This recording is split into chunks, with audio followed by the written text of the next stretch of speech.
Comment paraître plus confiant? Salut les winners, c'est Maxime LB, fondateur de Céducation, et je vous retrouve pour une nouvelle vidéo consacrée à la confiance en soi. Est-ce que ça t'est déjà arrivé de te demander comment paraître plus confiant? La plupart des hommes manquent de confiance en eux. Ils craignent le regard des autres et leur jugement. Pourtant, avoir confiance en soi, c'est essentiel dans notre vie quotidienne pour pouvoir s'affirmer auprès des autres, affirmer nos valeurs et nos opinions, par exemple. Mais comment faire concrètement? C'est justement ce qu'on va voir dans cette vidéo. Je vais te donner 7 clés pour paraître plus confiant. Avant ça, je t'invite à télécharger dans la description de la vidéo ton e-book offert sur les piliers de la confiance, les secrets pour se construire une confiance imparable et attirer les femmes.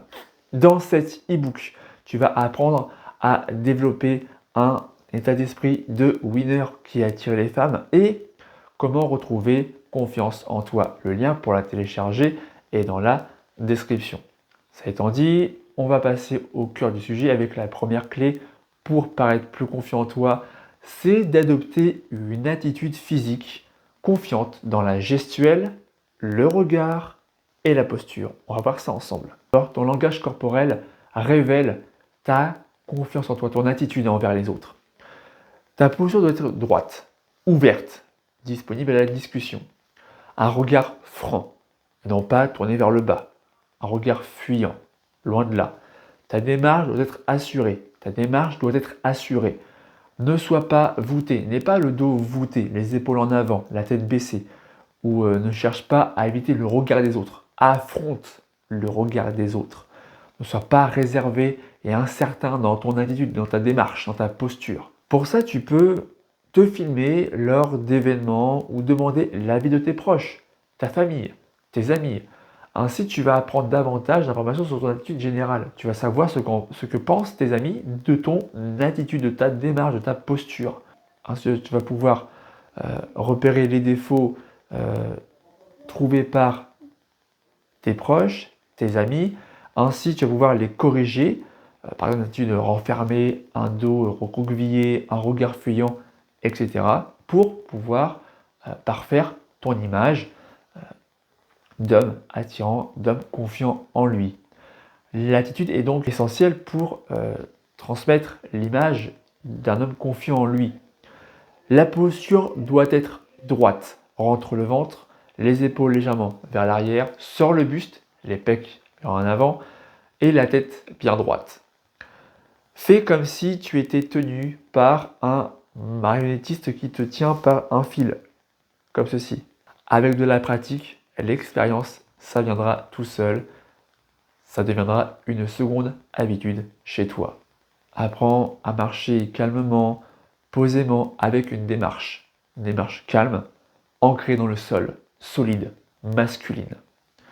Et enfin, regarde, un regard franc dans les yeux et avec le sourire.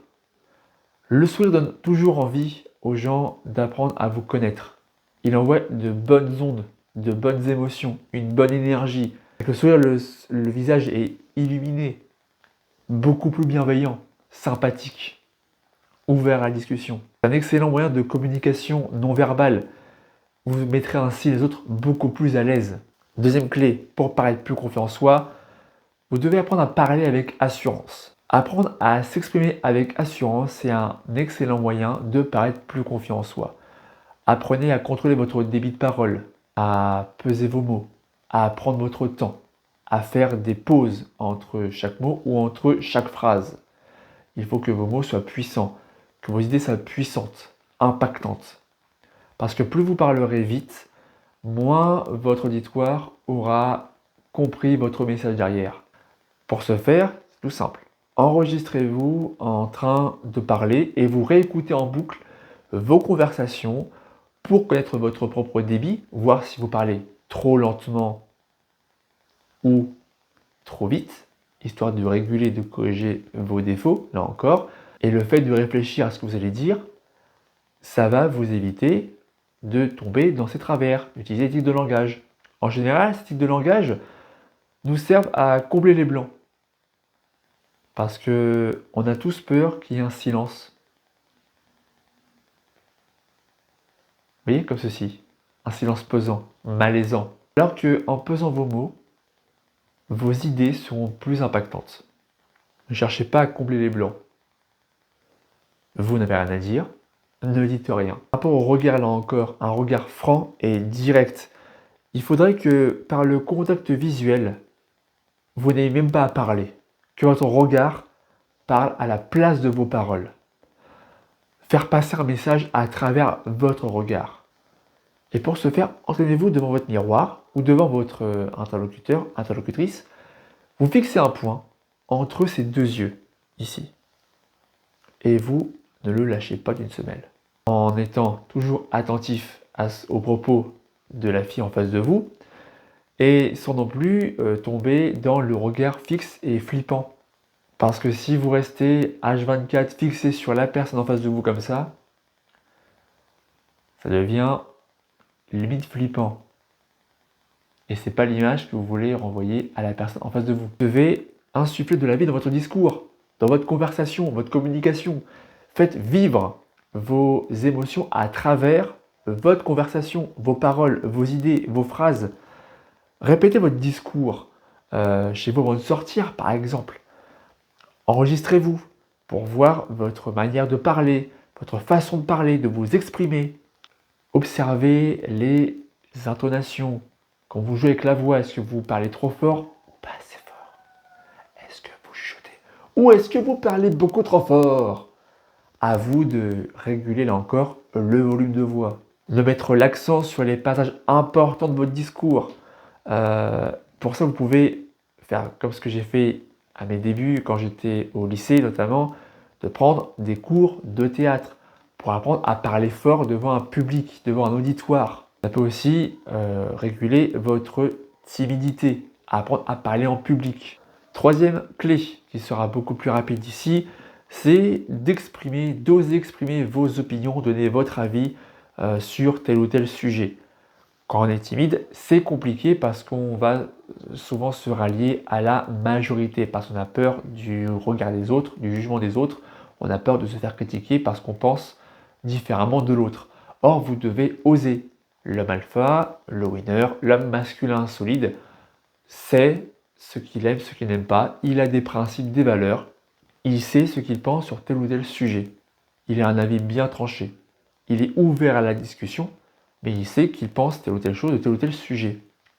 Il ne va pas se ranger du côté de la majorité ou faire plaisir à l'autre en pensant comme lui ou comme la fille pour lui faire plaisir. Loin de là. Vous devez donner votre avis et affirmer haut et fort vos opinions sur tel sujet de conversation, en argumentant bien sûr. Vous devez oser dire ce que vous pensez. Croyez en vos propos.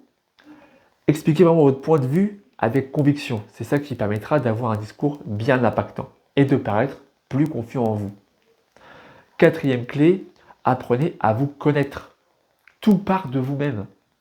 Vous devez d'abord apprendre à vous connaître avant de chercher à connaître les autres personnes. Identifiez pour cela vos points forts et vos faiblesses.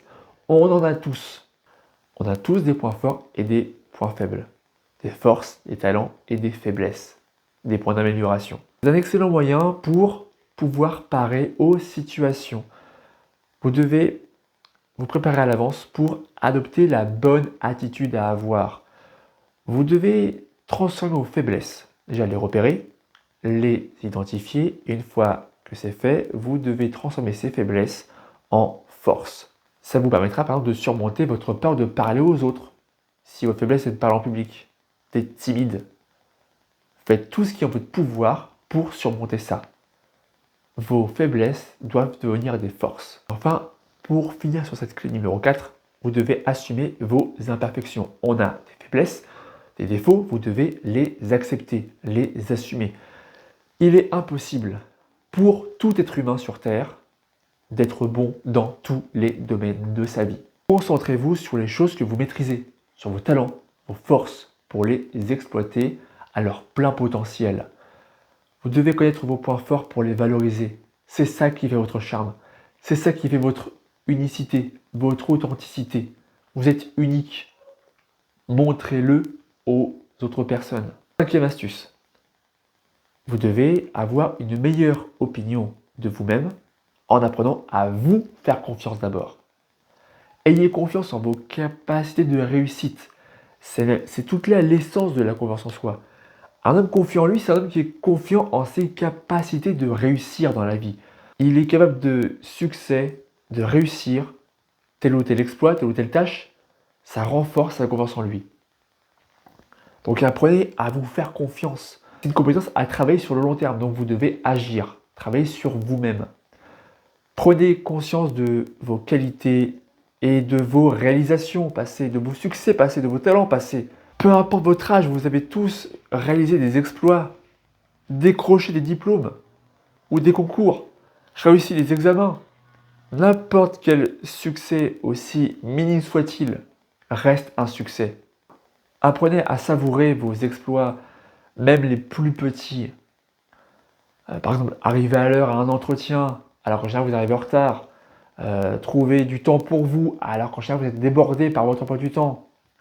Lire un livre en entier, alors qu'en général c'est pas votre genre de lire. Apprendre à cuisiner, alors qu'en général c'est jamais vous qui faites la cuisine, etc., etc. Notez toutes les réalisations que vous avez accomplies jusqu'à présent. Et il y en a un paquet, croyez-moi. Peu importe votre âge, il y en a un paquet. Vous devez juste prendre du recul et réfléchir. Ressasser le passé pour coucher sur papier tout ce que vous avez accompli jusqu'à maintenant. Et pour chaque accomplissement, eh bien, pensez récompense. Récompensez-vous. Encouragez-vous mutuellement, intérieurement. Vous dites, c'est bien ce que tu as fait là. Continue, ne lâche pas l'affaire. Parce que si vous ne vous encouragez pas, vous allez tomber dans l'autoflagellation. Si vous ne couchez pas sur papier tout ce que vous avez accompli, vous allez vous focaliser sur ce que vous n'avez pas accompli, justement. Là, focalisez-vous sur ce que vous avez déjà, sur ce que vous avez réussi dans votre vie. Encouragez-vous et appréciez vos exploits. Et ça va booster votre confiance en vous.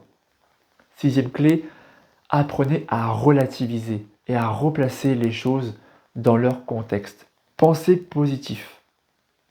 Les circonstances font que parfois, certaines situations sont plus dramatiques que d'autres, certes. Mais apprenez toujours à voir le verre à moitié plein plutôt qu'à moitié vide. Relativisez les événements qui vous arrivent. Regardez la situation dans laquelle vous êtes par les yeux des autres personnes. Là encore, vous aurez un avis beaucoup plus objectif, un avis extérieur de la chose. Ainsi, vous allez arrêter de culpabiliser et de craindre leur jugement. En adoptant un point de vue d'une personne lambda sur la situation face à laquelle vous vous retrouvez, vous apprendrez à lâcher prise petit à petit, à prendre davantage confiance en vous et à voir les choses sous un autre angle, un angle de préférence plus positif et bienveillant. Et enfin, septième clé, vous devez vous entraîner, passer à l'action, pratiquer pour devenir plus confiant en soi. La confiance en soi est une compétence qui s'acquiert, qui doit donc être travaillée. Là encore, devant son miroir, imaginez-vous dans une situation malaisante, une situation gênante. Mimez la situation pour analyser votre attitude, votre comportement, vos gestes, et ensuite vous la corrigez petit à petit, afin d'avoir la posture, entre guillemets, idéale, la posture à adopter dans ce genre de situation. Par exemple, vous abordez une fille qui rejette votre approche. Comment réagissez-vous? Donc, vous imaginez vraiment la situation face à votre miroir, vous remarquez certains gestes, certaines paroles qui peuvent vous porter préjudice, à vous après d'avoir un recul pour corriger ça par la suite. Faites des exercices d'élocution en apprenant à parler avec des virelangues pour travailler la prononciation, l'élocution, l'articulation. C'est aussi, ça demande de la pratique, de l'entraînement, mais vous devez y aller, passer à l'action. Je ne le dirai jamais assez, mais passer à l'action. Et là encore, vous devez parler devant une assemblée, devant un public, faire un exposé ou autre. Entraînez-vous avant chaque discours ou une prise de parole. Filmez-vous pendant les présentations. Vous devez visualiser votre attitude générale, votre gestuelle, votre langage corporel. Et c'est vraiment par la pratique régulière que vous allez gagner en confiance et en aisance de soi. Si la vidéo t'a été utile, n'hésite pas à la liker, à la partager, à commenter et à t'abonner à la chaîne en activant la cloche si ce n'est pas déjà fait pour être sûr de ne pas passer à côté des prochaines vidéos qui sortiront sur la séduction et le développement personnel. C'était Maxou pour vous servir. Ciao!